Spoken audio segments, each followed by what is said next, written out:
إن الحمد لله نحمده ونستعينه ونستغفره ونعوذ بالله من شرور أنفسنا وسيئات أعمالنا من يهده الله فلا مضل له ومن يضلله فلا هادي له وأشهد أن لا إله إلا الله وحده لا شريك له وأشهد أن محمدا عبده ورسوله يا أيها الذين آمنوا اتقوا الله حق تقاته ولا تموتن إلا وأنتم مسلمون يا أيها الناس اتقوا ربكم الذي خلقكم من نفس واحدة وخلق منها زوجها وبث منهما رجالا كثيرا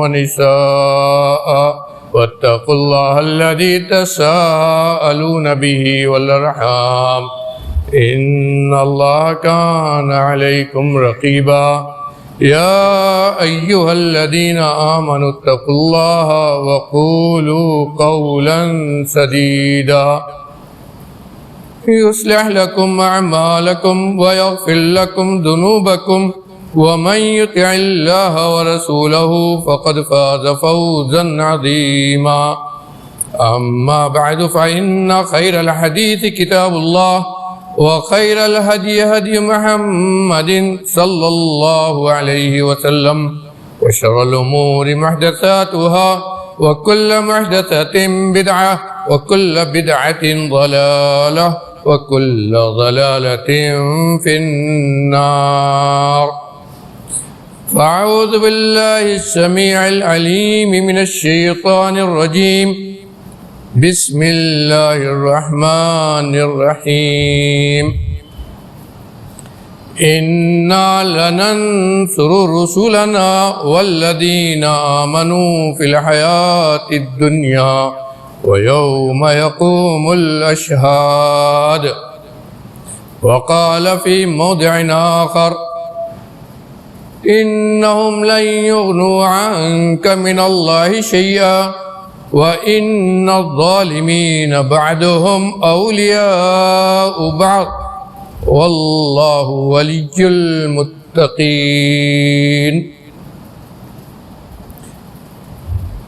معزز حاضرین، علماء کرام، دینی بھائیوں، بزرگوں، نوجوان احباب،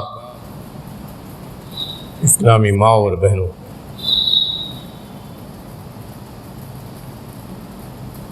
سیرت النبی علی صاحبها الصلاۃ والتسلیم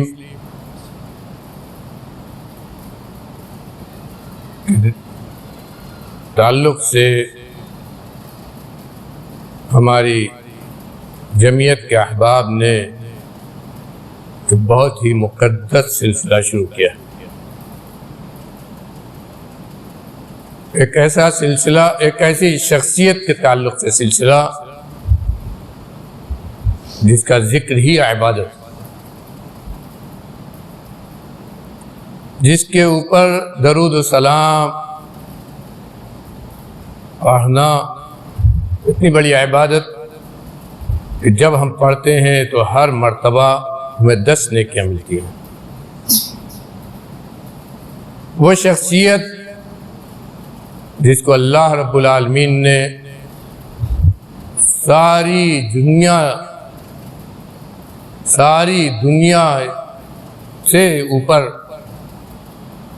سب کا سید قرار دیا، سید ولد بنی آدم، سید ولد آدم، تمام آدم کی اولاد، آدم علیہ السلام پہلے انسان اور قیامت تک جتنے پیدا ہوں گے سب ان تمام کے سردار، اور زمین پر ہی نہیں جنت پہ بھی۔ اس عظیم شخصیت کے تعلق سے پروگرام، بدقسمتی یہ کہ ہم سننے سے بھاگتے ہیں، جس کا ذکر ہی سن کر ہمارے روکنے کھڑے ہو جانے چاہیے، اور جس کے اوپر درود نہیں، اس کے ساتھ ساتھ یہ بھی کہنا چاہیے فداء ابی و امی، کہ وہ ذات ہے کہ ہمارے ماں باپ جو کچھ اللہ نے ہمیں دنیا میں دیا ہے سب کے سب اس پر قربان ہو. اور یہ اس قربانی کا جذبہ اگر ہمارے اندر نہ ہو تو ہمارا ایمان نہیں ہے. ہمارا ایمان نہیں ہے. لا یؤمن احدکم حتی اکون احب الیہ من والدہ وولدہ والناس اجمعین. ایمان کی علامت یہ قرار دیا نبی کریم صلی اللہ علیہ وآلہ وسلم نے. نبی کی محبت ہمارے دلوں میں دنیا کی تمام چیزوں سے زیادہ ہو. اپنا مال، اپنی اولاد، اپنے ماں باپ، دنیا میں جو بھی ہمیں حاصل ہے سب سے زیادہ ہو، تب ایمان صحیح ہے، ورنہ ایمان ناقص. اس ذات اقدس کا ذکر اور ہم بھاگ جائیں. ہم سننے جانتے ہیں، دیکھتے ہیں، اس کے بعد بھی نکل جائیں. ذرا اپنے دل پر ہاتھ رکھ کے سوچئے کہ ایمان کہاں ہے اور کتنے بڑے ہم مسلمان ہیں اور کتنے ہم وہ نبی سے محبت. آئیے میرے بھائیوں، آج کا جو موضوع ملا ہے وہ ہے، شروع ہوتا ہے مدنی دور سے. مکی دور کا ذکر گزر چکا، مدنی دور کا ذکر ہمیں کرنا ہے. اللہ تعالی ہماری اس مجلس کو بابرکت بنائے، ہماری حاضری کو قبول فرمائے، اس سلسلے کو ہمارے لیے نبی کی محبت میں اضافہ کا ذریعہ بنائے.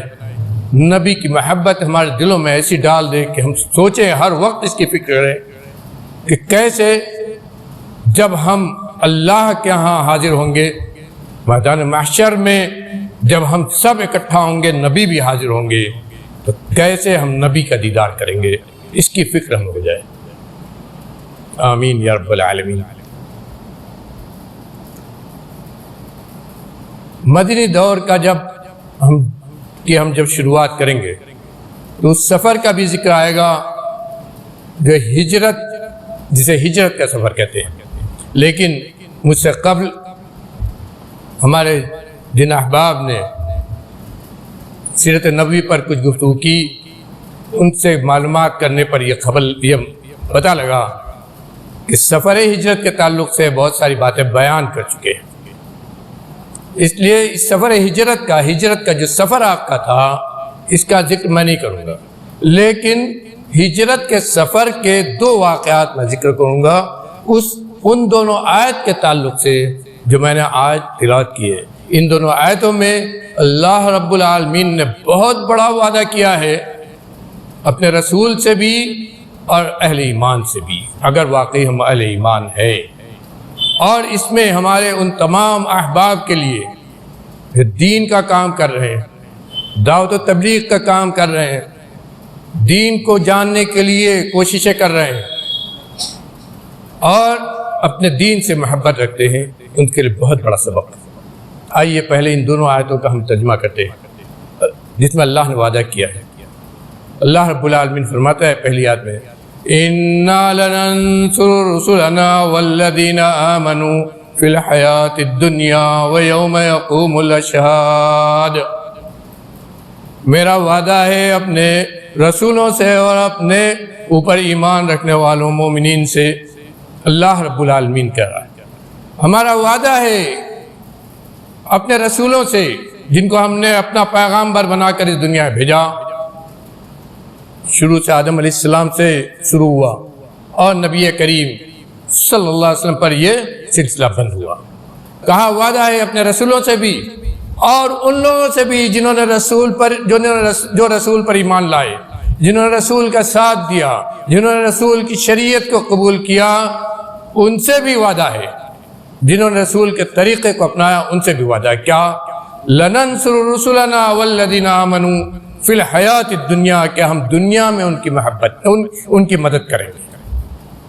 دنیا میں ان کی مدد کریں گے. دنیا میں کیسے حالات آئیں گے جب اللہ کا دین پھیلے گا، رسول اس دین کو پھیلائیں گے، اس کی طرف دعوت تبلیغ دیں گے اور مومنین اس پر عمل کریں گے اور یہ شریعت اور اللہ کا یہ دین پھلے گا، بڑھے گا، پھیلے گا، تو کتنی پریشانیاں آئیں گی. ان پریشانیوں کے موقع پر ہم اس دنیا میں اپنے دین پر عمل کرنے والے اور اس کو پھیلانے والے کی مدد کریں گے. اللہ کا وعدہ ہے. دنیا میں بھی تو دنیا میں تو ہے ہی ہے. وَيَوْمَ يَقُومُ الْأَشْهَادُ، اور اس دن بھی جب تمام گروہ پوری دنیا کے لوگ میرے سامنے کھڑے ہوں گے، پوری دنیا والے جب میرے سامنے کھڑے ہوں گے اور سب پریشان ہوں گے کہ کہیں سے مدد آئے، اللہ کی طرف سے کوئی عنایت ہو جائے، کوئی کرم ہو جائے، اور پریشانی سے اس دن کی میدان محشر کی پریشانی سے ہم نکل جائیں، تو اس دن اللہ کن کی مدد کرے گا؟ نبی کی، رسولوں کی، اور رسولوں کے طریقے پر چلنے والوں کی۔ یہاں اصل ہمارے لیے جس کے لیے ہم نے پڑھا ہے، اس دنیا میں اللہ نے وعدہ کیا مدد کا، اور دوسری آیت میں اللہ نے کیا کہا ہے؟ مختصر کرنے کے لیے صرف اتنا بتا دیں، اپنے نبی سے یہ کہا ہے، اے نبی آپ ظالموں کے ساتھ ہرگز مت ہوئیے، ظالموں کے طریقے پر ہرگز مت جائیے، ظالم جس راستے پر آپ کو چلانا چاہتے ہیں ان سے دور رہیے، اس لیے کہ ظالم لوگ آپ کی مدد نہیں کر سکتے ہیں۔ کون آپ کی مدد کرے گا؟ واللہ ولی المتقین، اللہ متقیوں کا مددگار، اللہ متقیوں کا ولی، اللہ ولیوں کا متقیوں کا دوست ہے، اس کی مدد آئے گی، اس دنیا میں بھی تم مضبوط رہو گے، اس کی مدد آئے گی، اس دنیا میں بھی شریعت پر عمل کرنا تمہارے لیے آسان رہے گا، اس کی مدد آئے گی، اس دنیا میں بھی تمہاری عبادت گاہیں محفوظ رہیں گی اور تمہارا عقیدہ ایمان محفوظ رہے گا۔ واللہ ولی المتقین، کس سے اللہ کہہ رہا ہے؟ نبی سے کہہ رہا ہے۔ یہ خطاب ہے اس آیت کے اندر نبی کو، خطاب ہے نبی کو، ہم کو آپ کو نہیں۔ سوچئے نبی تو سب سے اوپر، لیکن نبی کو خطاب کر کے اللہ کہہ رہا ہے واللہ متقین۔ نبی یہ اس کو باندھ لیجئے کہ اگر آپ کو اس دنیا میں مدد چاہیے تو اللہ مدد کرے گا۔ کب؟ جب اللہ کے لیے ہو کر آپ اس دنیا میں رہیں گے، جب اللہ کے ہو کر اس دنیا میں رہیں گے، ظالموں کی طرف آپ نہیں جائیں گے، ظالموں سے آپ مدد نہیں چاہیں گے، جو آپ کی مدد نہیں کر سکتے ہیں تو کون مدد کرے گا؟ اللہ مدد کرے گا۔ اور اللہ نے کیسے مدد کی آپ کی؟ ہجرت کے اسی سفر میں دو واقعہ میں ذکر کرنا چاہتا ہوں جو آپ نے سنا نہیں ہے، اور دونوں بہت ہی اہم واقعہ ہے۔ ایک واقعہ حضرت سراقہ بن مالک بن جوشم رضی اللہ عنہ، جو اس وقت مسلمان نہیں تھے۔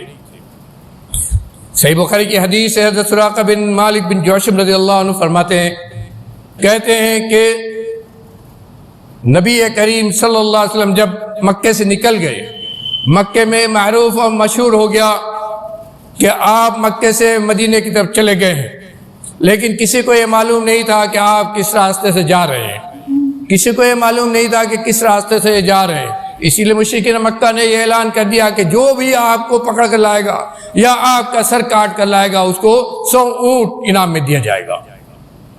یہ اعلان ہوا تب تو ہم میں سے ہر قبیلے کے سردار کے دل میں یہ خواہش ہوئی کہ ہم پکڑ کر لا کر آپ کو پیش کر دیں اور ہمیں یہ انعام مل جائے۔ کہتے ہیں اسی موقع پر میں اپنے قوم کے لوگوں کے درمیان، بنی مدلج اپنے قبیلے کے لوگوں کے درمیان میں بیٹھا ہوا تھا۔ ان کے قبیلے کی آبادی آج جو رابغ ہے، مکہ مدینہ اور مکے کا جو سمندری راستہ ہے، اسی میں ایک مقام ہے، مقام رابغ، مقام رابغ اسے کہتے ہیں، یہ سمندر کے کنارے کی طرف پڑتا ہے۔ نبی کریم صلی اللہ علیہ وسلم اسی راستے سے گئے تھے، ان کا قبیلہ اسی راستے پر، اسی مقام رابغ کے آس پاس آباد تھا۔ کہتے ہیں کہ میں بیٹھا ہوا تھا، ایک آدمی آیا، اس نے کہا کہ ہم نے کچھ لوگوں کو اسی راستے سے جاتے ہوئے دیکھا ہے اور لگتا ہے کہ محمد صلی اللہ علیہ وسلم اور آپ کے ساتھی جا رہے تھے۔ میرے دل میں، کہتے ہیں کہ میرے دل میں فوراً خواہش ہوئی کہ یہ تو بہت بڑا موقع ہے اور پکڑ لاؤں گا تو 100 اونٹ ملے گا۔ میں نے اس سے کہا کہ بھائی تم نے جو دیکھا ہے یہ غلط ہے، لالچ کی وجہ سے کہا کہ میں نے اس سے کہا تم نے جو دیکھا ہے غلط ہے، میں نے معلوم کیا ہے ادھر سے کوئی ایسا آدمی گیا نہیں ہے۔ اور اس کے بعد میں پھر بیٹھا رہا اپنی مجلس میں، اور تھوڑی دیر بعد اٹھ کر گیا، اپنی لونڈی سے کہا کہ پیچھے کے دروازے سے میرا جو سب سے تیز دوڑنے والا گھوڑا ہے اس کو تیار کرو، میرا خنجر اس کے ساتھ لگا دو۔ اور جب تیار ہو گیا تو پیچھے کے دروازے سے نکلا اور چھپ کر اس طرف گیا جس طرف اس آدمی نے بتایا تھا کہ ادھر سے آپ گزر رہے ہیں۔ کہا کہ بہت تیز گیا، یہاں تک کہ میں نے نبی کریم صلی اللہ علیہ وسلم کو پا لیا۔ کہا دیکھا آپ جا رہے ہیں تو اور تیز گیا، لیکن جیسے ہی میں قریب پہنچا تو میرا گھوڑا پھسل گیا اور میں گھوڑے سے آگے گر گیا. کیا گھوڑے سے میں چھٹک کر آگے گر گیا. جب آگے گرا تو میں نے فال نکالی. ان کا طریقہ تھا تیر رکھے رہتے تھے اور تیر نکالتے تھے اور اسی تیر میں لکھا ہوتا تھا کہ یہ کام کریں کہ یہ کام نہ کریں, اور وہ تیر میں جو نکلتا تھا وہی کرتے تھے. تو انہوں نے کہا کہ میں نے اسی تیر کے ذریعے فال نکالا. جو تیر نکلی اس میں یہ آیا کہ نہ جاؤ, یعنی یہ کام کرو گے تو نقصان ہو جائے گا. لیکن کہتے ہیں کہ لالچ دل میں تھی آپ کو پکڑنے کی, اس لیے میں نے اس کی بات نہیں مانی تیر کی, اور پھر میں آگے چلا. کہ جب پھر اور آگے گیا تو اتنا قریب میں چلا گیا کہ نبی کریم صلی اللہ علیہ وسلم قرآن کی تلاوت کر رہے تھے. آپ کی تلاوت میرے کانوں میں پڑی, آپ کی تلاوت کی آواز میرے کانوں میں پڑی. کہیں بھی آپ سے گھبراہٹ کی کوئی چیز مجھے سمجھ میں نہیں آ رہی تھی. آپ گھبرا رہے ہو کہ پکڑ جائیں گے, ایسی کوئی بات نہیں سمجھ بھائی. آپ تلاوت کر رہے تھے. ہاں ابو بکر گھبرا رہے تھے اور گھبرا کر میری طرف دیکھ رہے تھے, اور آپ کہہ رہے, اور نبی کریم صلی اللہ علیہ وسلم سے بار بار کہہ رہے تھے کہ اے اللہ کے رسول, لگتا ہے کہ ہم پکڑ لیے گئے, لگتا ہے کہ پیچھے سے آنے والے آ گئے اور ہم پکڑ کر قریش کے یہاں پیش کر دیے جائیں گے. تو آپ ان سے کہہ رہے تھے لا تحزن ان اللہ معنا. یہ ہے ایمان مومن کا. نبی کا ایمان تو سب کے اوپر, لیکن مومن کو آپ نے کیا تعلیم دی؟ اللہ نے جو جہاں وعدہ کیا تھا انا لننصر رسلنا, اس پر ایمان تھا. اسی لیے آپ نے کہا اپنے ساتھی سے لا تحزن ان اللہ معنا. اے ابو بکر گھبراؤ نہیں, تمہیں یقین نہیں آتا ہے اللہ ہمارے ساتھ ہے, وہ ہم کو ضائع نہیں کرے گا, وہ ہماری حفاظت کرے گا, وہ ہمارے لیے ولی ہے, وہ ہماری حفاظت کرے گا. اور کہتے ہیں اس کے بعد حضرت سراقہ بن جوشم رضی اللہ عنہ کہ میں ڈر گیا. اس کے بعد گھوڑا کا پیر زمین میں دھس گیا اور ایسا دھسا کہ نکل ہی نہیں رہا تھا, اور میں ڈر گیا. تو کسی طرح میں نے گھوڑے کو باہر نکالا, گھوڑے کے پیر کو باہر نکالا, اور اس کے بعد میں نے نبی کریم صلی اللہ علیہ وسلم کو پکارا اور کہا اے محمد مجھ کو امان دے دیجیے. ابھی تک مسلمان نہیں ہوئے تھے. کہا اے محمد مجھ کو امان دے دیجیے, میں آپ سے کچھ بات کرنا چاہتا ہوں. یہ طریقہ تھا عرب کا تاکہ ان کو امان دی جائے اور بات اپنی پیش کر سکے. کہتے ہیں حضرت سراقہ ایک جملہ غور کیجئے, یہ جو واقعہ ہوا بھی مشرک ہے, یہ جو واقعہ ہوا بھی مشرک ہے, لیکن دیکھیے کہتے کیا ہیں.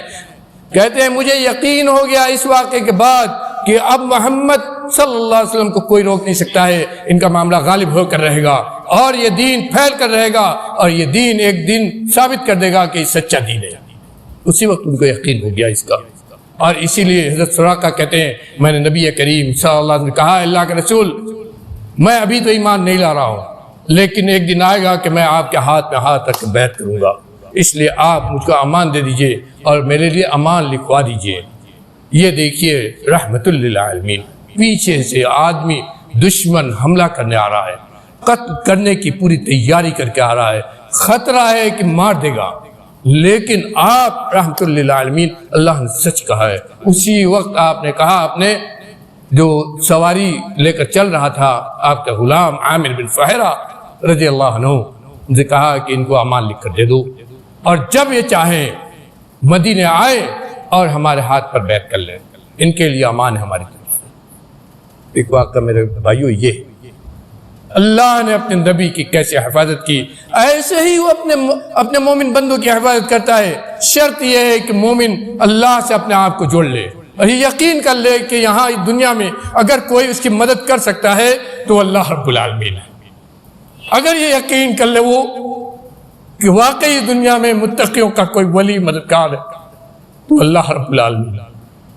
کسی کے آگے ہم ہاتھ نہیں پھیلائیں گے ہاتھ اسی رب العالمین کے آگے, اسی سے مانگیں گے تو میرا ولی ہے. اور دوسرا واقعہ جس سے نبی کریم صلی اللہ علیہ وسلم کے دل کو اللہ نے مضبوط کیا, حضرت بریدہ رضی اللہ عنہ, حضرت بریدہ بن حسیب الاسلمی کا واقعہ ہے. آپ اسی راستے پر چل رہے تھے, راستہ چلتے چلتے ایک قبیلے کے پاس سے گزرے. حضرت بریدہ رضی اللہ عنہ کا وہ قبیلہ تھا, وہ بھی ابھی مسلمان نہیں ہوئے تھے. وہ کہتے ہیں, خود بیان کرتے ہیں اور ان کے لڑکے عبداللہ بھی بیان کرتے ہیں, کہتے ہیں کہ ہم نے سنا کہ ادھر سے آپ گزر رہے ہیں اللہ نے ہمارے دل میں ڈالا کہ دیکھیں کہ واقعی آپ کیسے آدمی ہیں.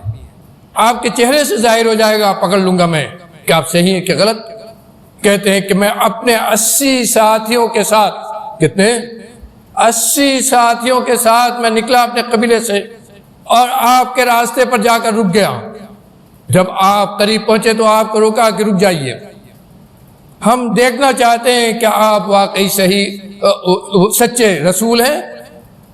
کہا کہ آپ کے چہرے کو دیکھتے ہی جو نور آپ کے چہرے پر ہم نے دیکھا, یقین ہو گیا کہ آپ رسول ہیں. اور اسی وقت 80 کے 80 ساتھی ان کے ساتھ سب کے سب نے آپ کے ہاتھ پر بیٹھ کے سب مسلمان ہو گئے. 80 افراد تھے. ابھی آپ مدینہ نہیں پہنچے ہیں, نبی کریم صلی اللہ علیہ وسلم سفر میں ہے.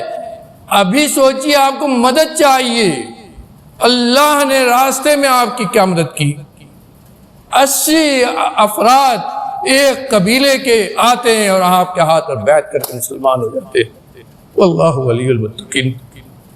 اور یہی نہیں ہوا بلکہ کہتے ہیں حضرت بریدہ کہ میں نے آپ سے کہا اللہ کے رسول میرے قبیلے کے لوگ یہیں قریب میں آباد ہیں, آپ پہلے میرے قبیلے میں چلیے, میرے قبیلے میں چلیے اور آپ ان کو دعوت دیجئے, ہو سکتا ہے سب مسلمان ہو جائیں. ان کی برکت سوچئے, یہ آدمی کی برکت ہے. حقیقت میں یہ آدمی کی برکت ہے جسے وہ نہیں سمجھ پاتا ہے. خود مسلمان ہوئے, نبی کریم صلی اللہ علیہ وسلم کو لے کر اپنے قبیلے میں گئے اور پورا قبیلہ آپ کے ہاتھ پر اسلام لے آیا. پورا قبیلہ آپ کے ہاتھ پر اسلام لے آیا. ان صحابی کی برکت کو دیجیے, اللہ ان کو کتنا اونچا مقام عطا کرے گا اپنے ہاں, کہ ان کے ذریعے پوری آبادی مسلمان ہو گئی. اور یہی نہیں ہوا بلکہ انہوں نے کہا, غالباً ظہر کا وقت تھا, انہوں نے کہا کہ اللہ کے رسول آئیے میرے قبیلے میں اور ہم سب کو نماز پڑھا دیجیے. انہوں نے کہا کہ اللہ کے رسول آئیے میرے قبیلے میں اور ہم سب کو نماز پڑھا دیجیے. عشاء کا وقت تھا, رات کا وقت تھا, عشاء کا وقت تھا. جب ان کے قبیلے پہنچے انہوں نے کہا اللہ کے رسول ہم سب مسلمان ہو گئے. مسلمان ہونے کے بعد پہلی چاہت کیا ہوئی؟ نماز کی. پہلی چاہت کیا ہوئی؟ نماز کی. کہا اللہ کے رسول آئیے ہم مسلمان ہو گئے, آپ ہم کو نماز پڑھا دیجئے. عشاء کا وقت تھا, آپ نے سب کو نماز پڑھایا, پورے قبیلے والے مسلمان ہوئے اور سب نے آپ کے ساتھ نماز ادا کی. یہ اللہ کی مدد.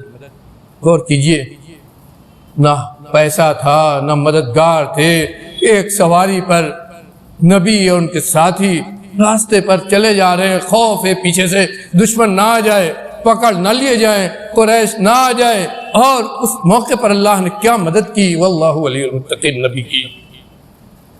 پورا کا پورا قبیلہ مسلمان ہو گیا, راستہ پورا محفوظ ہو گیا. اور یہ لوگ جو مسلمان ہوئے آپ کے ساتھ اسلحہ لے کر مدینے تک گئے. کہا ہم مدینہ آپ کو پہنچائیں گے. یہ لوگ مدینے تک آپ کے ساتھ گئے کہ آپ کو اپنی پوری حفاظت میں مدینہ پہنچائیں گے. اور ان کے ساتھ ساتھ آپ مدینہ منورہ پہلی جگہ جہاں اترے قبا پہنچے. قبا کی تاریخ, قبا پہنچنے کی تاریخ میرے بھائیوں نوجوانوں نوٹ کرنا ہے نوٹ کرو. قبا پہنچنے کی تاریخ آپ کی جو ہے اس میں اختلاف ہے, 2 قول ہے. اصل میں آپ کو نبوت کب ملی یہیں سے اختلاف ہے.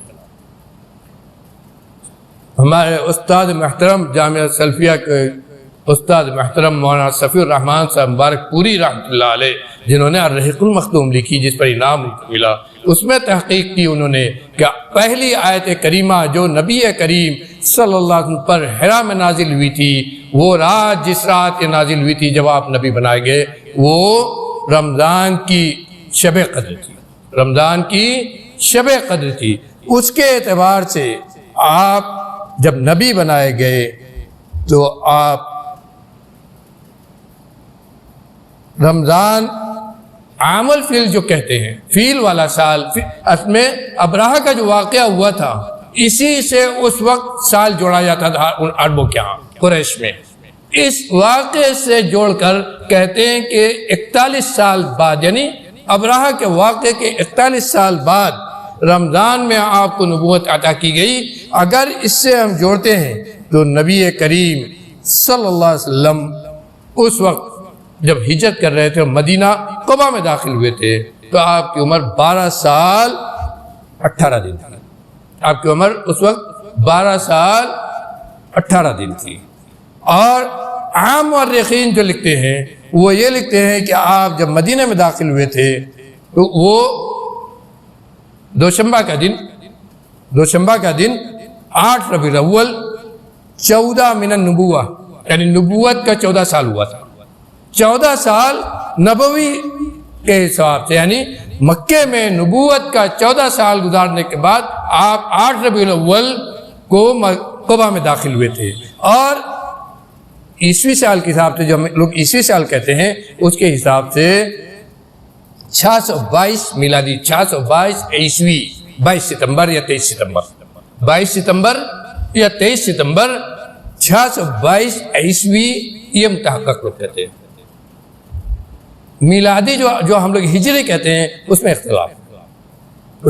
اختلاف ہے۔ عام مورخین یہ کہتے ہیں کہ وہ نبوت کا 14واں سال تھا، دوشنبہ کا دن تھا اور ربیع الاول کی 14 تاریخ تھی۔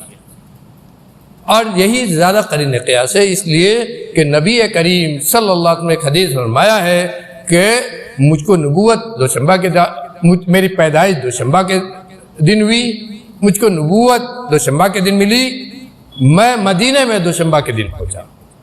دوشنبہ کے دن کی اہمیت کو بیان کرتے ہوئے آپ اس حساب سے جوڑیں تو یہ آتا ہے۔ بہرحال پہلا جو آپ کا مرکز مدینہ پہنچ کر آیا وہ کیا تھا؟ قباء۔ قباء پہنچنے کے بعد پہلا کام آپ نے کیا کیا؟ مسجد کی تعمیر۔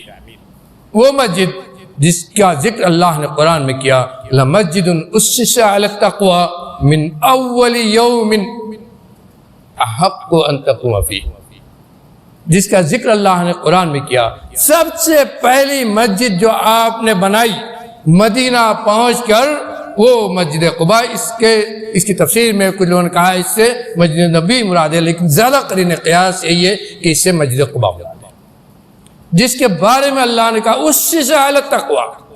اُسِّسَ عَلَى التَّقْوَى، یہ ہمیں باندھ لینا چاہیے۔ مسجد بنانے کا ہمیں بہت شوق ہے، مسجد بنانے کا ہمیں بہت شوق ہے، لیکن وہ مسجد اللہ کیا قبول ہوگی جس مسجد کی بنیاد تقوی پر ہوگی۔ اللہ نے نبی کی مسجد کو قبول کیا، قرآن میں ذکر کیا اس بنیاد پر کہ وہ تقوی کی بنیاد پر قائم کی گئی تھی۔ لَمَسْجِدٌ أُسِّسَ عَلَى التَّقْوَى، تقوی کی بنیاد پر قائم کی گئی تھی۔ اور قباء میں پہلی مسجد قباء میں اللہ نبی کریم صلی اللہ علیہ وسلم تعمیر کی مسجد۔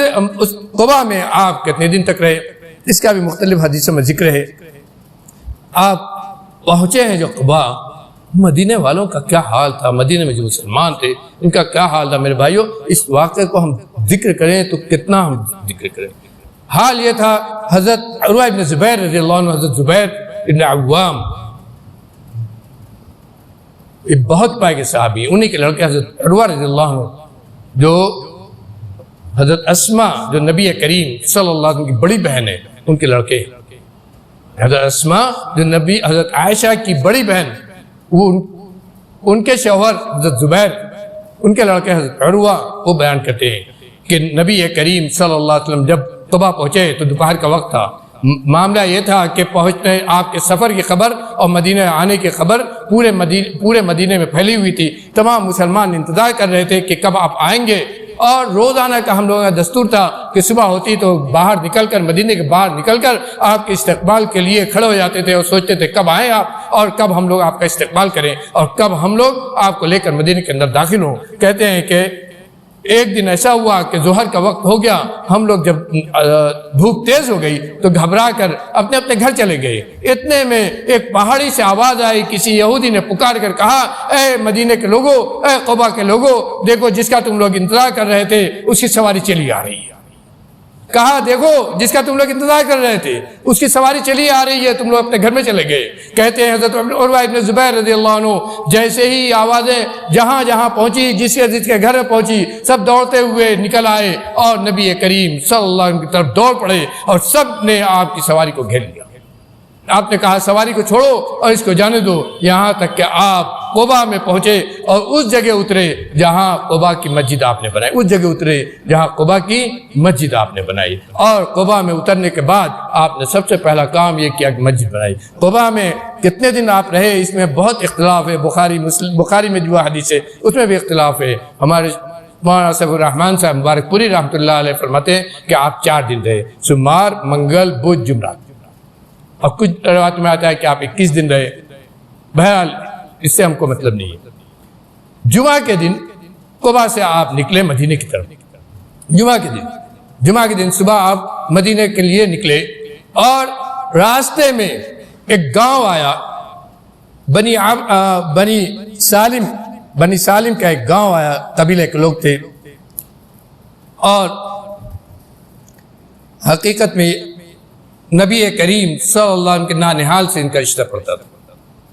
آپ کی تمنا یہ تھی کہ آپ جب مدینہ جائیں تو اپنے نانہال کے رشتے کے جو لوگ، غور کیجئے نبی کی بھی چاہت کر، ہمارے نانہال کے رشتے کے جو لوگ یہاں ہیں وہ ہم سے قریب ہوں اور ہم ان کے پاس رہیں، اسی لیے آپ قبا میں رہے۔ پھر وہاں سے قبا سے جب نکلے تو ایک گاؤں میں پہنچے جہاں کچھ مسلمان آباد تھے، ان کی ایک چھوٹی سی مسجد تھی، جمعہ کا وقت ہو گیا تھا، اسی جگہ آپ اترے اور اسی گاؤں میں اس مسجد میں آپ نے جمعہ کی نماز پڑھی۔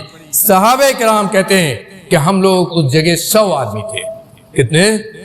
100 آدمی تھے، اور اسی جگہ آپ نے نماز پڑھی۔ اسی سے علماء نے استدلال کیا ہے کہ جمعہ جہاں بھی مسلمان ہو، 2 اگر ہیں تب بھی جمعہ پڑھا جائے گا، جہاں 2 بھی ہیں اور جماعت کر سکتے ہیں تو وہاں بھی جمعہ پڑھا جائے گا۔ یہی ہمارا اور احناف سے بہت بڑا اختلاف ہے، جمعہ کے تعلق سے یہی ہمارا احناف سے بہت بڑا اختلاف ہے۔ احناف یہ کہتے ہیں کہ جمعہ گاؤں میں یا اس جگہ نہیں پڑھا جائے گا، جہاں جمعہ اس جگہ نہیں قائم کیا جائے گا، جو چھوٹا گاؤں ہو اور جہاں مسلمانوں کی آبادی کم ہو، مسجد اگر ہوگی تو نماز پڑھا جائے گا، جمعہ نہیں پڑھا جائے گا۔ جس کو جمعہ پڑھنا ہوگا تو شہر جائے گا۔ لیکن یہ حدیث پہلا جمعہ جو آپ نے پڑھا، کہاں پڑھا؟ ایک چھوٹا سا گاؤں تھا، مختصر سی آبادی تھی، وہیں جو مسلمان تھے انہوں نے ایک چھوٹی سی مسجد بنا رکھی تھی، اور اسی جگہ نبی کریم صلی اللہ علیہ وسلم مسافر تھے، اس کے باوجود آپ نے جمعہ پڑھا۔ 100 صحابہ کرام تھے تو اسی جگہ جمعہ پڑھا، یہ بتلانے کے لیے کہ دیکھو جمعہ جہاں تم رہو گے وہاں پڑھا جائے گا، جہاں تم رہو گے، جہاں مسلمان رہے گا وہاں جمعہ پڑھا جائے گا۔ اسی لیے علامہ شوکانی لکھتے ہیں کہ یہ جان لینا چاہیے، مسلمان 2 مسلمان جہاں ہے وہاں مسلمانوں کی جماعت ہے، اور جماعت اگر ہے تو جمعہ پڑھا جائے گا، جہاں اگر جماعت ہے تو جمعہ پڑھا جائے گا۔ بہرحال اس کے بعد نبی کریم صلی اللہ علیہ وسلم پھر جمعہ کے بعد آگے بڑھے، یہاں تک کہ آپ شام کو مدینہ پہنچے۔ شام کو جب مدینہ منورہ پہنچے تو چاروں طرف سے استقبال کرنے والے مسلمان، آپ سوچئے ان کا کیا حال رہا ہوگا، جن کے دلوں میں نبی کی محبت ہم اس کو سوچ بھی نہیں سکتے ہیں، اندازہ بھی نہیں لگا سکتے۔ جو پیچھے جا رہے تھے، ہر طرف سے تسبیح تکبیر کی آواز، بچے گنگنا رہے تھے عربی اشعار، کہا جا رہا تھا کہ دیکھو 14ویں کا چاند اتر کر چلا آیا ہے، کہا رہا تھا دیکھو اللہ نے جس کو رسول بنایا اور اپنا حکم دے کر اسے شریعت دے کر بھیجا، آج ہمارے سامنے ہے اور اللہ نے بھیجا ہے کہ اس کی اطاعت کرو۔ وہ اشعار جن کو آج عرب یاد کر کے، عرب بچیاں یاد کر کر کے مدینے میں آج بھی گنگناتی ہیں، نبی کو یاد کرنے کے لیے، نبی کی محبت کو زندہ کرنے کے لیے۔ چاروں طرف سے استقبال کی تیاری، نبی کریم صلی اللہ علیہ وسلم، انصار سب سے پہلے پہنچے، مدینے والے انصار یہ پہلے پہنچے، انہوں نے گھیر لیا آپ کی سواری کو، اور انہوں نے یہ کہا کہ اللہ کے رسول، ہم سے آپ نے وعدہ کیا ہے، ہم نے آپ کے ہاتھ بیعت کی ہے، مکے جا کر بیعت کی تھی آپ سے، آپ کی حفاظت کا آپ سے وعدہ کیا تھا، آپ ہمارے گھر میں اتریں گے۔ تو آپ نے کہا نہیں، چھوڑ دو، یہ جو اونٹنی ہے اس کو حکم دے دیا گیا ہے، اللہ جہاں اس کو بیٹھائے گا وہیں ہم جائیں گے۔ چنانچہ آپ آگے بڑھتے رہے، مہاجرین آئے، وہ بھی ہر ایک، غور کیجئے کسی کے پاس بڑے سرمایہ، بڑی دولت نہیں تھی، عام طور پر گھر مٹی کا تھا، لیکن نبی کی محبت دلوں میں اس طرح ویوستھی گھسی ہوئی تھی کہ ہر آدمی یہ چاہتا تھا کاش نبی ہمارے گھر میں اترے۔ جاتے تھے نبی کے پاس ابھی گھر نہیں ہے، نبی کے پاس رہنے کا ٹھکانہ نہیں ہے، نبی کسی کے گھر ہی میں جائیں گے، سب چاہتے تھے کہ میرے گھر میں اترے، اور سب سے بڑا خوش قسمت وہ ہوگا جس کے گھر میں نبی اتر جائیں گے۔ اسی لیے سب لگے ہوئے تھے۔ آپ نے کہا چھوڑ دو، یہاں تک کہ آپ کی سواری اس جگہ جا کر بیٹھ گئی، آپ کی اونٹنی اس جگہ جا کر بیٹھ گئی جہاں آج مسجد نبوی ہے، پرانی آپ کی مسجد نبوی جہاں بنی اسی جگہ جا کر بیٹھ گئی۔ آپ نے پھر اپنے اونٹنی کو ٹھکٹھکایا، کھڑی ہوئی، آگے گئی، پھر واپس آ کر بیٹھ گئی۔ تو آپ نے پوچھا کہ آس پاس جو لوگ آباد ہیں کون ہیں؟ تو بتایا گیا کہ آپ کے نانیہال کے لوگ ہیں، آپ کے ماموں لوگ ہیں۔ بہت خوش ہوا کیونکہ آپ کی دلی تمنا تھی۔ رشتہ داری کا حق دیکھیے، آج ہم لوگ کیا رشتہ داری کا حق ادا کرتے ہیں، کیا رشتہ داری کا حق ہم ادا کرتے ہیں؟ نبی کے دل میں چاہت یہ تھی کہ مدینہ جب پہنچے یہی ہمارے نانیہال ہے، یہی ہمارے ماموں لوگ ہیں، نانی نانا جا چکے ہیں لیکن ہمارے ماموں لوگ تو ہیں، یہ ہمارے جو ماموں لوگ ہیں انہی کے درمیان ہم جائیں۔ چنانچہ اسی جگہ آپ اترنے کے بعد پوچھا کہ یہاں سب سے قریب کس کا گھر ہے؟ حضرت ابو ایوب انصاری رضی اللہ عنہ دوڑتے ہوئے آئے، اللہ اکبر، کیا دل میں تڑپ رہی ہوگی، آتے کہتے ہیں اللہ کے رسول سب سے قریب میرا مکان ہے۔ بے انتہا خوش تھے، اور کہا آ کر کہ اللہ کے رسول سب سے قریب میرا مکان ہے، آئیے چلیے۔ آپ نے کہا اے ابو ایوب تم نے کیا تیاری کی ہے، جاؤ گھر میں تیاری کر کے آؤ۔ کہا اللہ کے رسول تیاری نہیں کرنا ہے، تیار ہے، چلیے سب کچھ آپ کے لیے حاضر ہے، تیار بیٹھے ہوئے آپ کا انتظار کر رہے ہیں۔ کہا کہ چلو، آپ اترے سواری سے، ابو ایوب انصاری رضی اللہ عنہ گھر میں گئے، اور انہوں نے کیا کیا تھا غور کیجئے، واقعہ غور کرنے لائق ہے۔ آپ نے چمن اسلام اگر پڑھی یاد ہوگا تو چمن اسلام میں بھی یہ واقعہ ہے۔ انہوں نے پہلے نبی کریم صلی اللہ علیہ وسلم کو اوپر دیا، اپنے نیچے اوپر دیا، نبی کریم صلی اللہ علیہ وسلم کو پہلے نیچے دیا اور اپنے اوپر ہو گئے۔ نیچے اس لیے دیا کہ لوگ آئیں گے، ملیں گے، ملاقات ہوگی تو آپ کو تکلیف نہ ہو، اور اپنے اوپر چلے گئے۔ 2 منزل کا مکان تھا، جیسا بھی رہا ہو مٹی کا۔ ایک رات ایسا ہوا کہ جو پانی کا برتن تھا وہ ٹوٹ گیا، اور پانی اس میں سے جب نکلا یہ ڈر لگا ان کو کہ کہیں ایسا نہ ہو کہ پانی چھت سے ٹپک جائے اور نبی کریم صلی اللہ علیہ وسلم کو تکلیف پہنچ جائے۔ ڈر گئے، اور جو اوڑھنے کا ان کا وہ چادر تھی، الحاف تھا، اس کو پورا اسی پر بچھا دیا، پانی سوکھ جائے اس میں اور پانی نیچے نہ جائے۔ صبح ہوئی تو نبی کریم صلی اللہ علیہ وسلم کے پاس جا کر اس واقعے کو بیان کیا اور کہا اللہ کے رسول ہم نے رات بھر نہیں گزاری ہے اس ڈر سے کہ کہیں ایسا نہ ہو کہ پانی ٹپکے اور آپ کو تکلیف ہو جائے۔ اب آپ بتائیے کہ آپ اوپر جائیں گے کہ نیچے جائیں گے کہ آپ کو تکلیف نہ ہو؟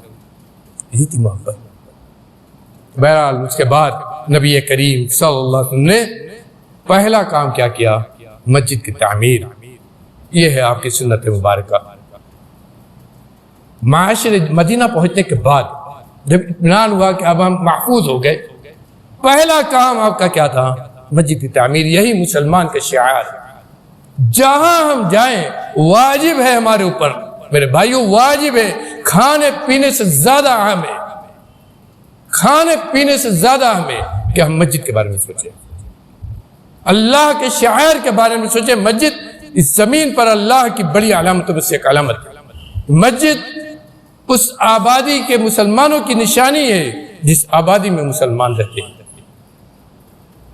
مسلمان کا کام یہ ہے کہ جہاں بھی آباد ہو اپنے گھر سے پہلے مسجد کے بارے میں سوچے، فرض ہے مسلمان کے اوپر، اس لیے نبی کی ہی سنت ہے اور سکھایا نبی نے، اور یہ وجہ ہے کہ سب سے پہلے آپ نے مسجد کی تعمیر کے بارے میں سوچا، اور جس جگہ وہ سواری آپ کی بیٹھی تھی اس جگہ کے بارے میں معلوم کیا۔ معلوم ہوا کہ 2 یتیم بچوں کی وہ زمین ہے، تو ان دونوں سے کہا کہ ہاں مسجد بنانا چاہتے ہیں۔ انہوں نے کہا کہ فوراً کون پیچھے ہٹے گا، کون پیچھے ہٹے گا؟ انہوں نے کہا کہ لے لیجیے آپ اور مسجد بنا دیجیے، یہ وقف ہے۔ تو آپ نے کہا نہیں، اس کی قیمت ہم ادا کریں گے۔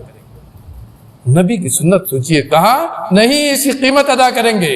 کیا قیمت ہوگی؟ لوگوں سے کہا اس کی قیمت بتاؤ، قیمت بتائی گئی۔ آپ نے حضرت ابوبکر کی طرف توجہ کی، آپ نے حضرت ابوبکر کی طرف توجہ کی، وہ سمجھ گئے، انہوں نے کہا اللہ کے رسول میں اکیلے اس کو پورا دوں گا۔ کہا اللہ کے رسول، یہی چیز ہے نا نبی کریم صلی اللہ علیہ وسلم نے حضرت ابوبکر کے بارے میں کیا کہا؟ ہر آدمی جس نے بھی دنیا میں میرے اوپر کوئی احسان کیا ہے، میں نے سب کے احسان کا بدلہ ادا کر دیا سوائے ابو بکر کے، جن کا بدلہ اللہ دے گا۔ پہلی مسجد جو اس زمین پر مسجد نبوی جو ہمارے بنی، اس کا پیسہ کس نے دیا؟ ابو بکر صدیق رضی اللہ عنہ نے کہا پورا پیسہ میں دوں گا، اور انہوں نے پورا پیسہ، سوچئے مدینے سے آئے تھے، ابھی معلوم نہیں کیا تھا کیا نہیں تھا، ڈر رہا ہوگا کہ نہیں ابھی آئے ہیں، ابھی یہاں گھر بھی نہیں بنا ہے، ابھی یہاں رہنے کا بھی انتظام نہیں ہے، ابھی کھانے کا بھی انتظام نہیں ہے، اور ہم اور آپ کیا سوچیں گے؟ پہلے نہیں سوچا۔ جو لے کر گئے تھے، حضرت عائشہ صدیقہ رضی اللہ عنہ کہتی ہے کہ مکے میں جو کچھ ان کا بچا کچھا تھا نا، اس کو انہوں نے باندھ لیا تھا، اور ہم لوگوں سے کہہ دیا تھا کہ اب تمہارے لیے مکے میں نے کچھ چھوڑا نہیں ہے، تمہارے لیے اللہ کا نام چھوڑا ہے۔ کہا کہ جس جھنجر میں درہم و دنانیر وہ اپنا رکھتے تھے، اس میں جو کچھ بچا ہوا تھا وہ لے لیا، اور ہم لوگوں سے کہا کہ میں نبی کریم صلی اللہ علیہ وسلم کے ساتھ جا رہا ہوں ہجرت کے راستے، تمہارے لیے صرف اللہ کا نام چھوڑا ہے، لے کر جا رہا ہوں جو بچا ہے میرے پاس۔ اور جب لے کر گئے تو کہاں دیا؟ مسجد کی زمین خرید لی۔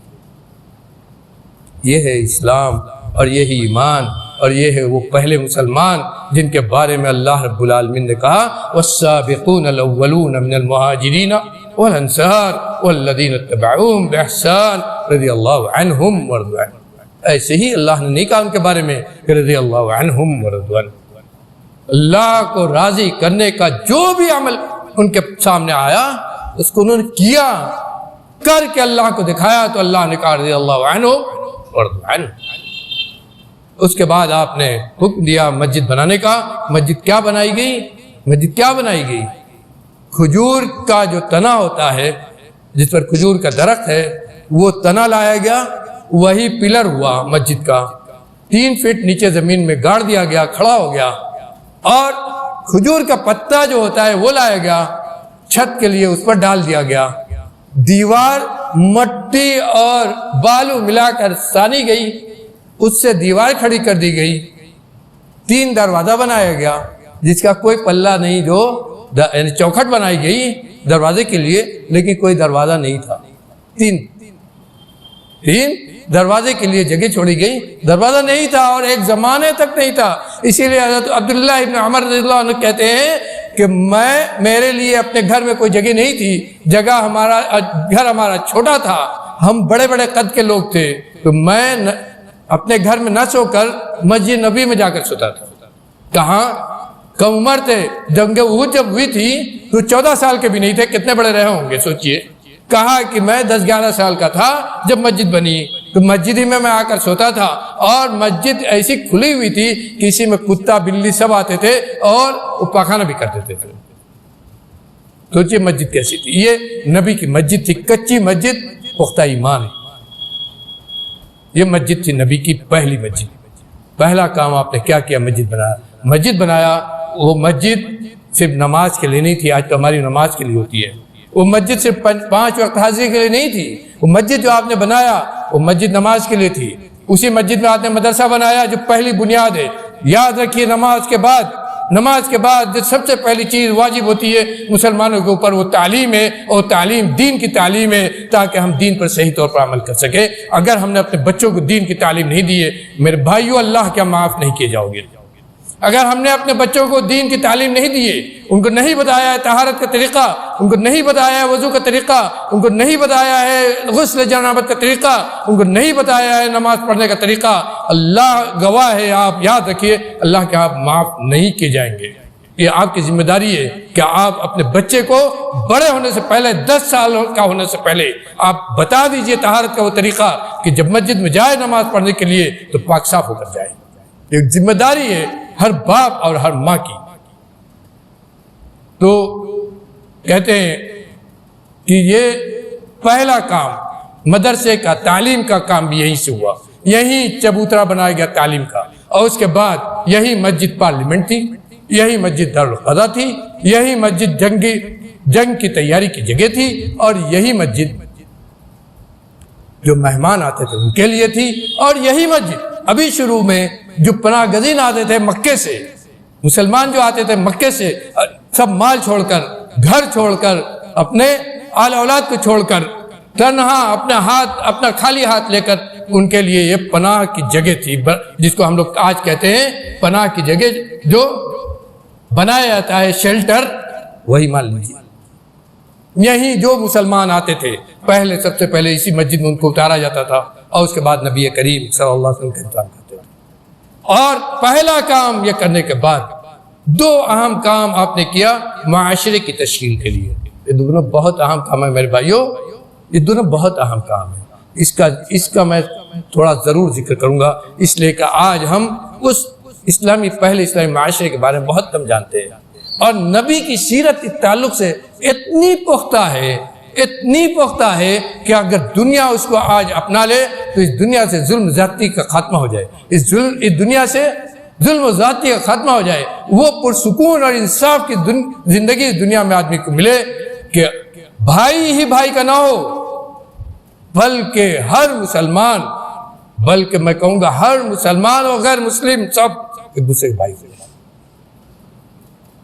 وہ معاشرہ آپ نے تشکیل دیا۔ کیسے؟ 3 طبقات آپ کو ملے، 3 قسم کے لوگ ہم کہیں گے آپ کو مدینہ پہنچنے کے بعد ملے، جن سے آپ نے معاشرہ اسلامی معاشرے کی تشکیل کی۔ پہلے مسلمان، جن میں انصار اور مہاجرین سب، دوسرے مشرکین جو ابھی مسلمان نہیں ہوئے تھے، مدینے میں آباد تھے، تیسرے یہود۔ یہ 3 طبقہ مورخین نے بانٹا ہے۔ یہ 3 طبقہ مدینے میں تھا جب آپ مدینے پہنچے، معاشرے کی تشکیل دینا آپ کو تھی۔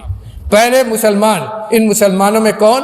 انصار، مدینے میں رہنے والے جو مسلمان ہوئے، اور مہاجرین جو مکے سے مدینے آئے، جن کو آپ نے مدینے میں آباد کیا۔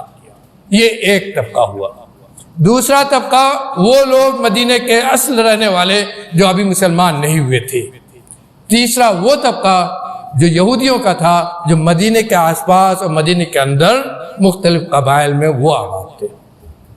انصار و مہاجرین کا معاملہ یہ تھا کہ مسلمان تھے، ان کے لیے نبی کریم صلی اللہ علیہ وسلم کو اللہ کی طرف سے یہ ہدایت ہوئی، جس کو اللہ نے مسلمانوں کے اوپر احسان کے طور پر ذکر کیا ہے۔ لقد من اللہ علی المؤمنین اذ بعث فیہم رسولا من انفسہم یتلو علیہم آیاتہ ویزکیہم ویعلمہم الکتاب والحکمہ۔ اللہ کا یہ احسان ہے مومنین پر۔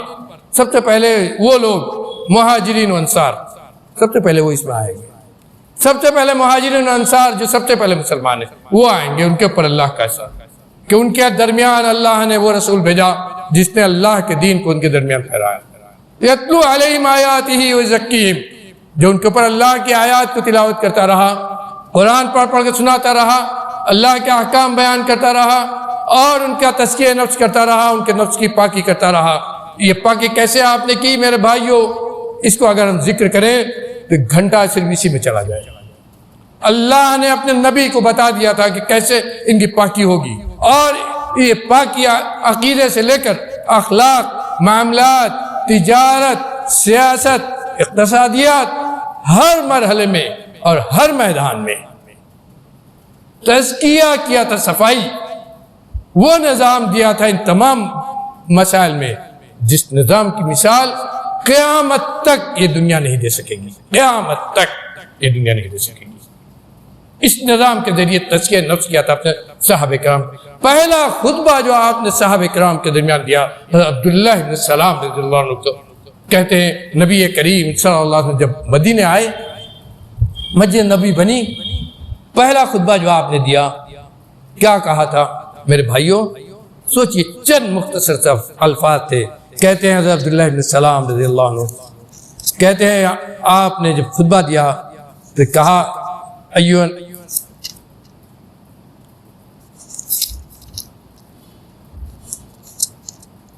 آپ نے کہا مدینے میں خطبہ دیا اور حضرت عبداللہ بن سلام کہتے ہیں کہ آپ کا چہرہ غور کیجئے صحابہ کرام کس طرح آپ کو دیکھتے تھے. کہا کہ میں قسم کھا کے کہہ سکتا ہوں کہ جب آپ کا چہرہ ہم دیکھتے تھے تو یقین ہو جاتا تھا کہ کسی جھوٹے کا چہرہ نہیں ہے. اللہ رب العالمین آپ کے چہرے سے یہ ثابت کرتا تھا کہ کوئی جھوٹا انسان نہیں، صادق مصدوق. جو لقب آپ کو کافروں نے دیا تھا، مشرکوں نے کہا کہ وہ آپ کے چہرے سے ہم لوگ دیکھتے تھے. اور آپ نے جب خطبہ دیا تھا تو کیا کہا؟ یا ایھا الناس افشوا السلام واطعموا الطعام وصلوا الارحام وصلوا باللیل والناس نیام تدخلوا الجنۃ بسلام. بہت مختصر خطبہ. اس کو ہم اگر اس خطبے کو اپنے اردو میں تشریح کریں تو جتنا لمبا ہم خطبہ دیتے ہیں نا اس سے بھی زیادہ ہو جائے گا. مختصر الفاظ معانی بھرے ہوئے. پہلا خطبہ آپ کا تھا، کہا اے لوگو سلام پھیلاؤ. پہلی چیز، اے لوگو سلام پھیلاؤ. واطعموا الطعام، اور بھوکے لوگوں کو کھانا کھلاؤ. وصلوا الارحام، اور اپنی رشتہ داریوں کو جوڑو. جو رشتہ دار ہیں ان کے حقوق کو پہچانو، اپنی رشتہ داریوں کو جوڑو. وصلوا باللیل والناس نیام، اور رات میں اس وقت اٹھ کر اس وقت نماز پڑھو جب لوگ سو رہے ہیں. رات میں اٹھ کر اس وقت اپنے رب کو یاد کرو، نماز پڑھو جب لوگ سو رہے ہیں. یہ نسخہ آپ نے دیا. کتنی چیزیں ہیں؟ 4 چیزیں. سلام پھیلاؤ، کیونکہ سلام کرو گے تو تمہارے معاشرے میں سلامتی پھیلے گی. سلام کرو گے تو تمہارے معاشرے میں رشتہ داری بڑھے گی. سلام کرو گے تو آپس میں محبت بڑھے گی. سلام کرو گے تو تم ایک دوسرے کے دوست ہو جاؤ گے. افشوا السلام، سلام پھیلاؤ.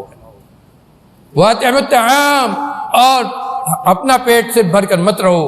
جو معاشرے میں بھوکے پیاسے ہیں ان کی طرف بھی نظر رکھو اور ان کو بھی کھلاؤ. صحابہ کہتے ہیں کہ اس تعلق سے آپ بہت زیادہ خطبے میں کہتے تھے. یہاں تک آپ کہتے تھے کہ وہ آدمی مسلمان نہیں ہے جو پیٹ بھر کر رات میں سو جائے اور اس کے بغل میں پڑوسی، اس کے بغل کا پڑوسی بھوکا پیاسا ہو، اس کے پیٹ بھرنے کا اس کے پاس انتظام نہ ہو. مسلمان نہیں ہے وہ آدمی جو پیٹ بھر کر سوئے اور بغل میں اس کا پڑوسی بھوکا پیاسا ہو. مسلمان نہیں ہے. کہا کہ یہ بہت آپ کہتے تھے. اور تیسری چیز کہا کہی کہ رشتہ داری کو پہچانو، رشتہ داری کو پہچانو. بہت مختصر کہا ہے. رشتہ داریاں کہا ہے، رشتہ داری نہیں کہا، رشتہ داریاں کہا ہے. ہماری رشتہ داری اپنے والدین کی طرف سے ہوتی ہے، باپ کی طرف سے بھی ہوتی ہے، ماں کی طرف سے بھی ہوتی ہے. اور ایک تیسری رشتہ داری جس کو ہم بہت جلدی بھول جاتے ہیں. کون؟ جہاں ہماری شادی ہوتی ہے. سسرالی رشتہ داری، اس کو اللہ نے قرآن میں ذکر کیا ہے. نسبوں و صہرا، اللہ نے قرآن میں اس رشتہ داری کو ذکر کیا ہے. اگر سسر اور ساس دونوں کا انتقال ہو جائے تب بھی وہ رشتہ داری باقی رہتی ہے. کون ہے ہمارے یہاں جس رشتہ داری کو، کون ہے اس رشتہ داری کو کا خیال کرنے والے؟ ماں باپ کی رشتہ داری کو تو ہم بھول جاتے ہیں. سسر اور ساس کی رشتہ داری کو کون یاد کرے گا؟ اس میں پورا اس رشتہ داری کا پورا نظام اللہ نبی کریم صلی اللہ علیہ وسلم نے ذکر کر دیا ہے کہ اس رشتہ داری کو پہچانو اور اس کے حق کو ادا کرو. اور چوتھی بات کہی آپ نے اللہ سے اپنے آپ کو جوڑنے کی. رات میں جب لوگ سو رہے ہیں اللہ کو بھول کر اس وقت اللہ کو یاد کرو. یہ کرو گے تو کیا ہوگا؟ یہ 4 چیزیں کرو گے تو تدخلوا الجنۃ بسلام، سلامتی کے ساتھ جنت میں داخل ہو جاؤ گے. سلامتی کے ساتھ جنت میں داخل ہو جاؤ گے. ایمان لائے ہو اسی شوق میں کہ اللہ کی جنت ملے، اس کا نسخہ یہی ہے کہ 4 چیزیں اپنا لو، جنت میں داخل ہو جاؤ گے. اس طرح کے خطبے آپ نے دے دے کر نفس کا تزکیہ کیا مسلمانوں کا. ایک بہت بڑا اہم معاشرہ، اسلامی معاشرہ تیار کیا تزکیہ نفس والا. اور دوسرا بہت بڑا کام آپ نے کیا کیا؟ صحابہ میں سے مہاجرین بھی تھے اور انصار تھے. مہاجرین جو آئے تھے مکے سے وہ خالی ہاتھ تھے. ان کا گھر نہیں تھا، گھر بار نہیں تھا، ان کا پیسہ کوڑی نہیں تھی ان کے پاس، تجارت نہیں تھی ان کے پاس. اور مدینہ کے جو مسلمان تھے یہ بھی بڑے پیسے والے صاحب ثروت نہیں تھے. ٹوٹا پھوٹا، کسی کا ٹوٹا پھوٹا مکان تھا، کسی کے پاس باغ تھا، کسی کی تجارت تھی، کچھ تھا. تو آپ نے کیا کیا؟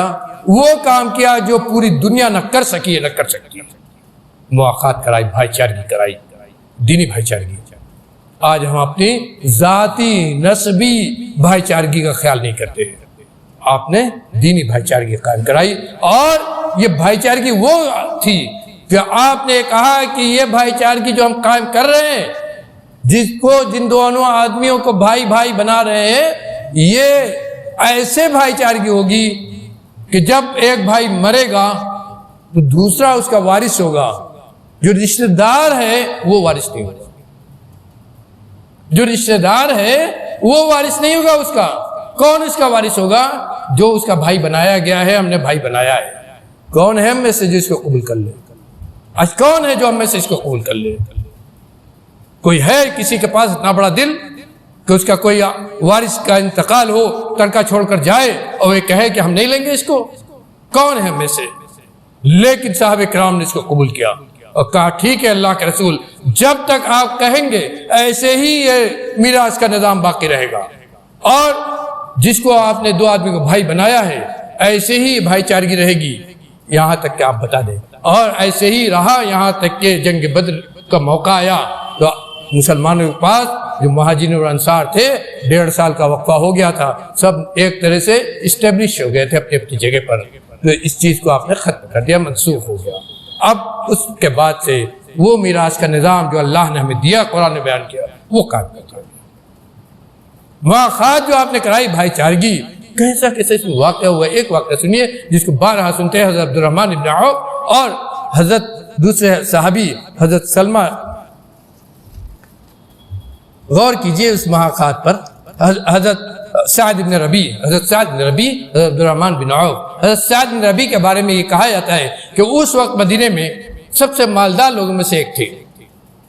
ان کا باغ تھا، مال تھا اور 2 بیویاں تھیں۔ کہا کہ بہت کم صحابہ کرام کے پاس 2 بیوی تھی، اس لیے اتنا پیسہ ہی نہیں تھا، لیکن ان کے پاس تھا تو 2 بیویاں۔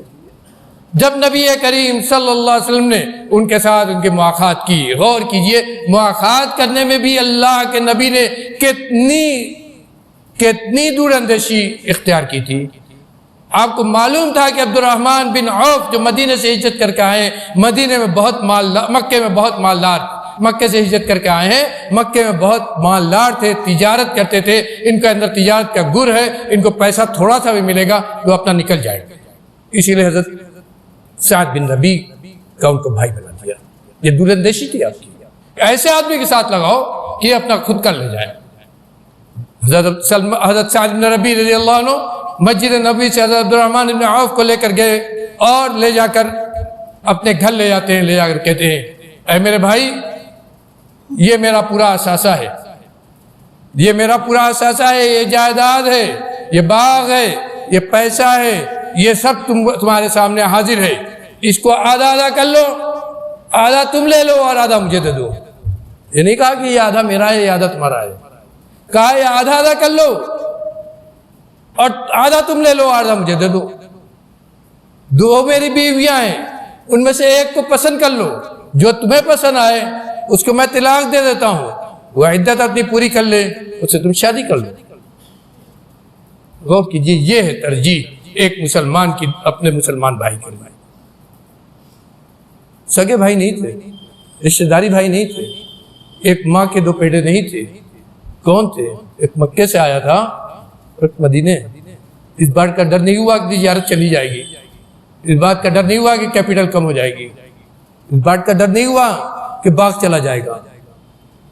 ایمان تھا نبی پر، نبی نے مواخات کی تھی اور اللہ نے وہ مواخات کرائی تھی کہ کہا تھا کہ مومنین سب کے سب ایک دوسرے کے ایسے ہی بھائی ہیں اور ایسے ہی ہمدرد و غمگسار ہے جیسے آدمی کا ایک بدن ہے۔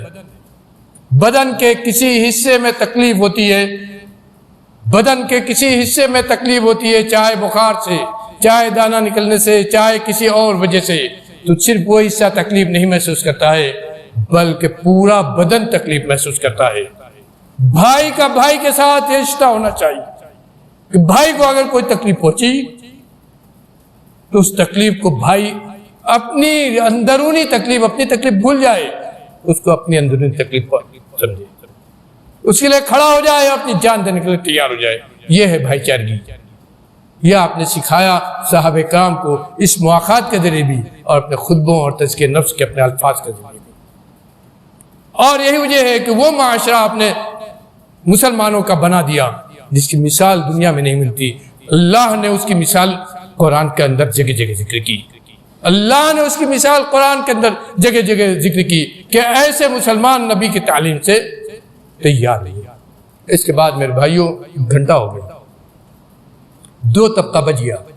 یہ دو طبقہ بچ گیا، ایک مشرکین کا اور ایک یہود کا.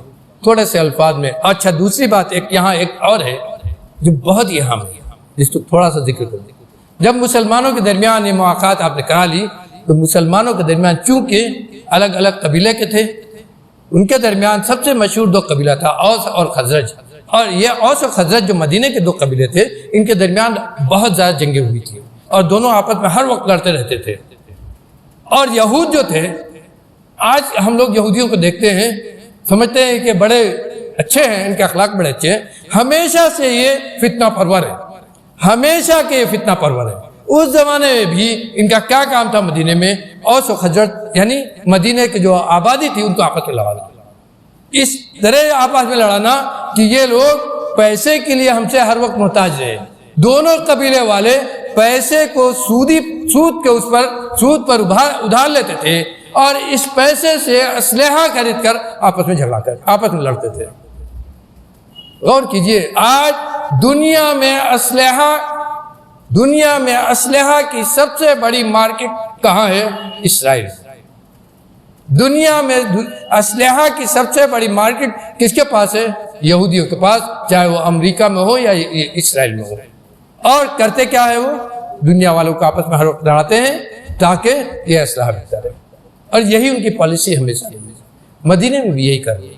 اس لیے نبی کریم صلی اللہ علیہ وسلم نے اس چیز کو ختم کرنے کے لیے ایک طرف اوس و خزرج، دوسرے طرف مہاجرین جو مکے سے آئے تھے، سب کو ملا کر ایک معاشرہ بنانے کے لیے آپس میں ایک تحالف کرایا. تحالف کہتے ہیں معاہدہ کرایا.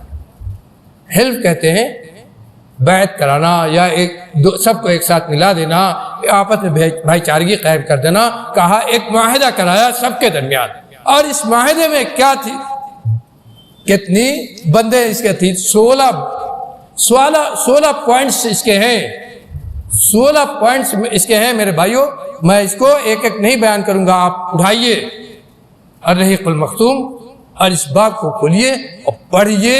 اندازہ ہوگا کہ آپ نے کتنی عمدہ چیزیں اس کے اندر آپ نے درج کرائی اور اس کے ذریعے آپ نے مسلمان کا بھائی بنا دیا. یہ 16 پوائنٹس ہیں جو غور کرنے کے، جس میں سب سے بڑی بات یہ ہے کہ ہر مسلمان دوسرے مسلمان کا ایسے ہی بھائی ہوگا جیسے ایک بھائی دوسرے کا ہوتا ہے. ہر مسلمان دوسرے مسلمان کے لیے ہر جگہ کھڑا رہے گا. ایک مسلمان پر کوئی پریشانی آئے گی، دوسرا مسلمان اس کا اپنے دل و جان سے اس کے لیے اس کی مدد کرے گا. جو پیسہ اس کے پاس ہوگا وہ پیسہ اس کے پاس پیش کرے گا. جہاں سے بھی اس کے اوپر آفت آئے گی دوسرا مسلمان اس کی مدد کرے گا. دشمن اگر اس کے خلاف آیا تو دشمن کے خلاف بھی مدد کرے گا، لیکن ظلم و عدوان کے خلاف مدد نہیں ہوگی. کیا چیز؟ ظلم و عدوان کے خلاف مدد نہیں ہوگی. دو بھائی اگر چاہیں کہ کوئی ظالم ہے اس کے خلاف مدد ہو جائے تو یہ نہیں ہوگی. انصاف پر مبنی ایک دوسرے کی مدد ہوگی. یہ لمبا ایک پروسیجر ہے یہ جو آپ نے عہد پیمان کرا. اس کے بعد جو طبقہ آتا ہے وہ مشرکین کا ہے. ان مشرکین میں زیادہ تر مسلمان ہو گئے، لیکن ایک طبقہ اس میں بھی رہا جو منافقین ہو گئے، جن کے بارے میں ہم پڑھتے ہیں سنتے ہیں. منافقین میں عبداللہ بن ابی یہی سب سے مین بنیادی آدمی تھا منافقین میں، جن کے بارے میں نبی کریم صلی اللہ علیہ وسلم کو بتایا گیا تھا. اور اس کی وجہ یہ ہوئی تھی کہ مدینہ آپ کے پہنچنے سے پہلے جو مدینہ والے تھے انہوں نے اوس و خزرج نے باقاعدہ معاہدہ کر لیا تھا کہ اب جنگ نہیں کریں گے اور ہمارا سردار عبداللہ بن ابی ہوگا. اور اس کو تاج پہنانے کے لیے تاج بن گیا اور یہ تیاری ہو گئی کہ اس کو اپنا بادشاہ بنا دیا جائے گا. لیکن اس سے پہلے ہی نبی کریم صلی اللہ علیہ وسلم مدینہ آ گئے اور اس کی جو بادشاہت ملنے والی تھی وہ ختم ہو گئی. تو بادشاہت کی لالچ میں اس نے یہ دیکھا کہ اب ہم کچھ نہیں کر سکتے تو نفاق اس کے اندر آ گیا. زبان سے اسلام، دل سے نبی مسلمانوں کا سب سے بڑا دشمن نبی کریم صلی اللہ علیہ وسلم بتا دیا گیا کہ آپ کا سب سے بڑا دشمن ہے، لیکن آپ نے کبھی بھی اس کے خلاف کوئی بات نہیں کی. ایک موقع آیا، حضرت عمر فاروق رضی اللہ عنہ نے کہا کہ اللہ کے رسول آپ کو بتلا دیا گیا ہے کہ عبداللہ بن ابی ہمارا سب سے بڑا دشمن ہے، ہمیں اجازت دیجیے کہ ہم اس کا سر قلم کر دیں. تو آپ نے کیا کہا؟ اور کہ یہ ایک قائد کا یہی رول ہوتا ہے، ایک قائد کا یہی رول ہوتا ہے، یہی اس کی پہچان ہوتی ہے. ایک قائد کی پہچان یہی ہے جو حالات کو سمجھتا ہے اور حالات کس طرف جا رہے ہیں، اس کو کیا کرنا چاہیے، اس کا وہ صحیح فیصلہ کرتا ہے. آپ نے کہا اے عمر، کیا تم یہ چاہتے ہو کہ باہر کی دنیا میں یہ کہا جائے کہ ذرا اس محمد کو دیکھو، یہ تو اپنے ساتھیوں کو قتل کر رہا ہے؟ کیوں؟ اس لیے کہ باہر کی دنیا یہ جانتی ہے کہ عبداللہ بن ابی مسلمان ہی ہے اور مسلمانوں ہی میں سے ہے. تو اگر ہم اس کو قتل کر دیں گے، چاہے یہ منافق ہے، چاہے ہم لوگوں کو تکلیف پہنچا رہا ہے، چاہے ہمارے خاندان ہماری بیویوں کے بعد غلط باتیں کہہ رہا ہے، لیکن باہر کے لوگ تو یہ جانتے ہیں مسلمان ہیں، قتل کر دیں گے تو یہ مشہور ہوگا کہ محمد قتل کر رہے ہیں اور ہماری دعوت رک جائے گی. داعی کو بھی غور کرنا چاہیے، داعی کو بھی غور کرنا چاہیے یہاں کہ نبی کی سنت کیا ہے. داعی کو بھی غور کرنا چاہیے کہ نبی کی سنت کیا ہے، کیسے اپنی دعوت کی حفاظت کرے اور کیسے اپنی دعوت کو صحیح لوگوں تک پہنچائے. تیسرا طبقہ یہود کا تھا. یہود میں 3 قبیلے تھے، بنی قینقاع. یہود میں 3 قبیلے تھے، بنو قینقاع، بنو نذیر، بنو قریظہ. بنو قینقاع، بنو نذیر، بنو قریظہ جو مدینے، ایک قبیلہ مدینے کے اندر تھا، 2 قبیلے مدینے کے آؤٹر میں تھے. اور یہ لوگ یاد رکھیے یہودیوں کے تعلق سے یہ دوسرے معاشرے کے ساتھ، غیر یہودی معاشرے کے ساتھ ضم ہو کر کبھی بھی نہیں رہتے. یہودی اپنی پہچان بنا کر، اپنی سوسائٹی بنا کر، اپنی سوسائٹی کے اندر رہتے ہیں. ان کی تاریخ ہے کہ وہ کبھی بھی کسی دوسرے معاشرے کے ساتھ مل کر ضم ہو کر نہیں رہتے، کہ دوسروں کے ساتھ رہ کر ان کی تہذیب، ان کا تمدن، ان کی فکر اس کے ساتھ مل کر رہے، کبھی نہیں رہتے. اور یہ مدینے میں بھی تھا ان کا. یہودیوں کی سب سے بڑی پہچان ہے. آج بھی میرے بھائیوں، میرے لندن میں رہنے والے ساتھیوں نے مجھ کو بتایا کہ لندن میں بھی یہودیوں کی جو آبادی ہے، ان کی اپنی کمیونٹی الگ ہے، ان کی اپنی کمیونٹی الگ ہے، ان کی اپنی آبادی الگ ہے. ایک بہت بڑا خطہ ہے جہاں وہ الگ رہتے ہیں. آپ اگر اس علاقے میں جائیں گے تو پہچان نہیں سکتے کہ یہودیوں کی ہے، لیکن سنیچر کے دن چلے جائیے جو ان کی چھٹی کا دن ہے تو آپ پہچان لیں گے کہ یہودیوں کا دن ہے. کیسے پہچانیں گے؟